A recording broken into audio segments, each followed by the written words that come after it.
They don't.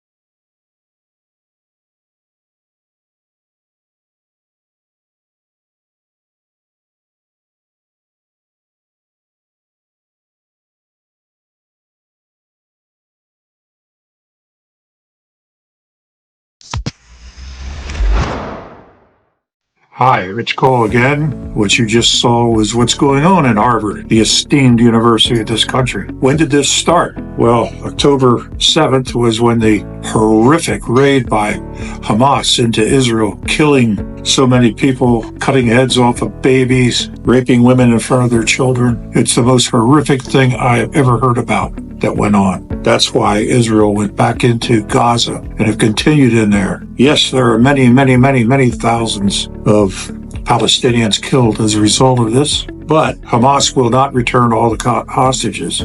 That would stop that war right where it is, but they won't do it. Everyone's blaming Israel. That's what that demonstration you just saw was about. But when did this start, this problem with Harvard? Here is Elise Stefanik, who is the New York Congresswoman, Republican, grilling the then president of Harvard, who eventually had to resign because of the way she handled this hearing where she testified. What action has been taken against students who are harassing and calling for the genocide of Jews on Harvard's campus? I can assure you we have robust What actions have been taken? I'm not asking. Actions underway. I'm asking what actions have been taken against those students. Given students' rights to privacy and our obligations under FERPA, I will not say more about any specific cases other than to reiterate that processes are ongoing. It is anti-Jewish hate crimes, and Harvard ranks the lowest when it comes to protecting Jewish students. This is why I've called for your resignation, and your testimony today, not being able to answer with moral clarity, speaks volumes. I yield back. All of this has started a war between Trump and Harvard. Trump has labeled Harvard an anti-Semitic far-left institution. He's accused Harvard of allowing anti-American radicalism to escalate and fostering a pervasive atmosphere of discrimination and harassment towards Jewish students and faculty. As you can see, that is going on. The Trump administration, through its joint task force to combat anti-Semitism, has launched investigations into Harvard and other universities accused of failing to protect Jewish students. They made demands that went beyond in addressing anti-Semitism, including calls to terminate diversity programs, which I agree with. I've talked about that before. DEI dumbs down America. Got to get rid of that. Hiring, admissions, they have asked that all new faculty be reviewed by this task force. They're refusing to do that. He also ordered Harvard to turn over the names and countries of origin of all international students enrolled at the university, claiming it was to find radicalized lunatics and troublemakers. They're also talking about revoking Harvard's certification to enroll international students. There's about 30% of the students in Harvard are international.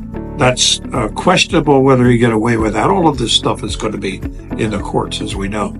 Trump wins some, loses some. But here's the thing. What's wrong with the international students? Take a look at this. Meanwhile, as the Trump administration works to cap Harvard's foreign enrollment, a new Wall Street Journal report outlines how much the university has become a training ground for CCP leadership, all on the American taxpayers' dime. The list goes on and on. You have a former vice president, a former vice premier, the country's current top trade negotiator. They have all passed through Harvard's elite programs. According to the report, they affectionately call it their, quote, party school, and not the party like the fraternity. It's raising serious questions about how much influence Beijing has gained inside our own institutions. So Harvard is in effect training Chinese communist officials and then sending them back, and they've learned a lot about America, and they are not an ally of ours. So we're helping there. I think we ought to just stop them for a while. Let them know what we expect from China. I actually like the Chinese people, but I don't like the Chinese Communist Party. That's what I have a problem with. I think the Chinese people are wonderful people. So this is a hell of a fight going on between Trump and Harvard. Some of the things he's doing is withholding grants to them. He's trying to do away with their tax-exempt status, which I don't know if he could do that because most schools have it, but that's what he's trying to do. This would really hurt them financially. Some of the things he's done to Harvard are he suspended Harvard from participating in the student visa program, effectively prohibiting foreign nationals